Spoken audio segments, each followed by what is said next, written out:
Science में एक बीमारी है जिसका नाम डायरिया है। सुना है ना डायरिया? डायरिया जानते हो कौन सी बीमारी होती है? लूज मोशन, पानी जैसी पतली लैट्रीन है। इंसान जो भी खाता है वो हजम ही नहीं होता, पेट को लगता ही नहीं है, न खून बनता है उसका, न ताकत बनती है। जो खाया मुंह से वही चीज पानी में मिलकर अंदर जाकर लैट्रिन के रास्ते से बाहर, इसको कहा जाता है डायरिया। मुंह से खाया दूसरे रास्ते से बाहर। जो खाया उसका कोई असर ही नहीं पड़ रहा आपकी बॉडी पर, क्योंकि न वो ताकत दे रहा है, न वो खून बना रहा है, न आपके अंदर एनर्जी पैदा कर रहा है। वो चीज आपकी बॉडी में लगी नहीं रही है। 20-20, 25-25 मोशन आपको दिन भर में हो रहे हैं। जो मुंह के रास्ते से खाते हैं और लैट्रिन के रास्ते से वो चीज बाहर हो जाए, इस चीज को मेडिकल साइंस की जबान में बोला जाता है डायरिया। ये डायरिया है, एक रास्ते से खाया दूसरे रास्ते से निकल गया। हमें कानों का डायरिया हो गया है। वो चीखता चिल्लाता दर्द से कराता है। जिस तरह इंसान का जिस्म बीमारी में मुलव्वस होता है, उसी तरीके से इंसान की रूह भी बीमारी से मुलव्वस होती है। क्योंकि इंसान दो चीजों के मजमूए का नाम है, एक तो बॉडी और दूसरी रूह। बॉडी में रूह है तो इंसान है, यानी दोनों चीजें जब तक है तो इंसान है। बॉडी भी बीमार होती है, रूह भी बीमार होती है। बॉडी की बीमारी बुखार का आना, खांसी का आना, पेट का दर्द होना, लूज मोशन होना, ये जिस्म की बीमारी है। रूह की बीमारी ये है कि हम एक दूसरे को परेशान करें। रूह की बीमारी ये है कि किसी के बारे में दिल में कदूरत रखें, गीबत करें, चुगली करें, हसद करें और किसी से जले और किसी से कुड़े और अपने दिल में किसी के बारे में बुरा सोचे। ये रूह की बीमारी है। मेरे भाइयों, जिस तरीके से जिस्म की बीमारी का इलाज है अल्लाह ने उतारा है, उसी तरीके से रूह की बीमारी का इलाज भी अल्लाह ने तौबा और इस्तिग़फ़ार और एक दूसरे से गिले और शिकवे को दूर करके माफी और तलाफी करके खत्म कर देना, ये रूह का इलाज है। रूहानी इलाज करो, जिस्मानी इलाज तो दवा से हो जाएगा, रूहानी इलाज करो, रूहानी इलाज। तो मेरे भाइयों, कुरान की आयत बताती है कि हमारे साथ क्या होगा और जहन्नम में हमें कैसी कैसी सजाएं दी जाएंगी। फरिश्ते पूछेंगे क्या तुम्हारे पास कोई डराने वाला नहीं आया था? क्या तुम्हारे पास कोई डराने वाला नहीं आया था? उस वक्त हम क्या जवाब देंगे? वो मंजर देखकर याद करो। यहाँ जर्जी साहब ने किसी को उल्टा सीधा बोल दिया, वो आदमी कमजोर है, उसका भाई खड़ा हो गया, ए मौलाना तेरी हिम्मत कैसे पड़ी तुमने मेरे भाई को उल्टा सीधा बोला है? यहाँ एक भाई दूसरे भाई की हिफाजत के लिए आ जाता है, बाप अपने बेटे के लिए आ जाता है, माँ अपने बेटे के लिए दौड़ पड़ती है और चीखने लगती है, आ जाती है। मेरे भाइयों, यहाँ भाई भाई के काम आ जाता है, बाप बेटे के काम और बेटा बाप के काम आ जाता है।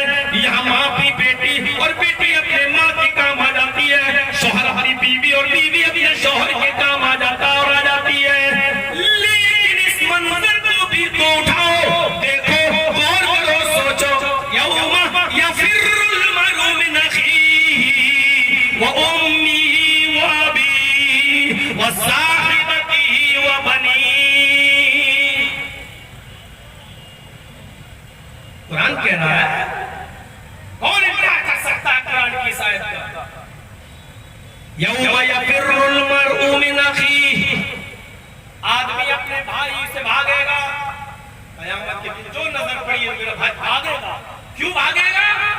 अरे कहीं ऐसा ना हो हमारे पास तो खुद ही नेकियां नहीं है, कहीं मेरा भाई मुझसे नेकी न मांग बैठे। अरे हम कहां से देंगे? यहाँ भाई भाई के लिए मदद के लिए दौड़ता है, वहां भाई भाई को देखेगा तो भागेगा, तो भागेगा। यौमा यफिर्रुल मर'उ मिन अखीही व उम्मिही, आदमी अपनी माँ से भी भागेगा, माँ को देखकर भागेगा, माँ के लिए अपनी जान देने को तैयार होते हो दुनिया में, लेकिन कयामत के दिन माँ को देखोगे तो भागोगे, कहीं माँ मुझसे नेकी न मांग बैठे। यानी भाई जहन्नम में जाए जाए मेरी वजह से, मैं न जाऊं।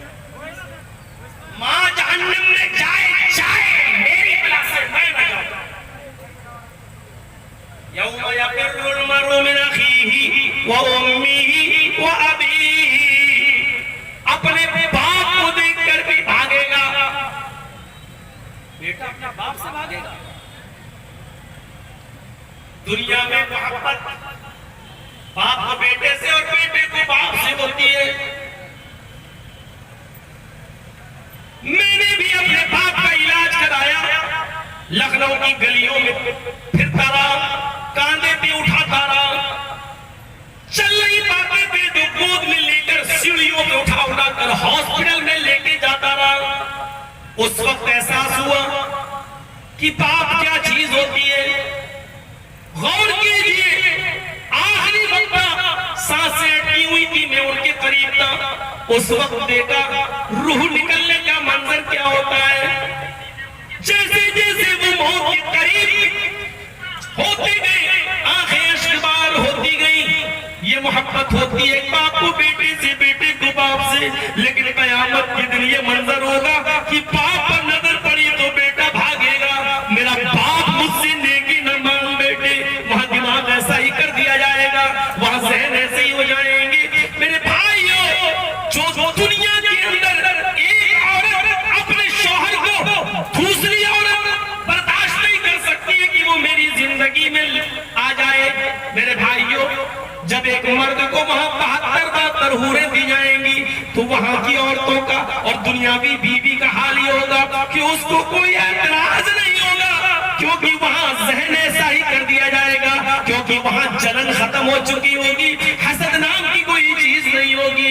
मेरे भाइयों, ये चीज का जज्बा ही नहीं होगा, इसलिए उसके दिमाग में होगा ही नहीं कि मेरा शौहर मेरे होते हुए जन्नत की किसी और हूर के पास जाए, क्योंकि ये चीज वहां खत्म हो चुकी होगी।